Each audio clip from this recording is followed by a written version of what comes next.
सोलापूर तालुका police ठाण्याने मौजे कोठाळी तालुका उत्तर सोलापूर येथील सोलार प्लांटवरील सोलार प्लेट व पॅनल स्ट्रक्चर अँगल चोरीच्या गुन्ह्याची यशस्वी उकल केली आहे। या प्रकरणी 5 आरोपींना ताब्यात घेण्यात आले असून त्यांच्यासोबत 2 विधी संघर्षग्रस्त बालकांचा सहभाग असल्याचे तपासात निष्पन्न झाले आहे।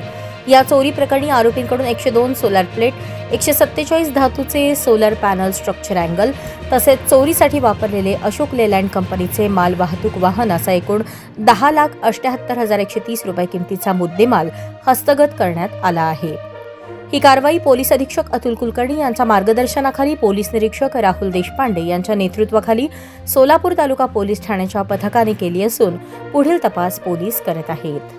हा आपला हक्काचा चॅनल AG न्यूज संपादक अंबादास गज्जर या YouTube चॅनलला लाईक करा, शेअर करा, सबस्क्राइब करा। संपर्क 94 92 37 68 92।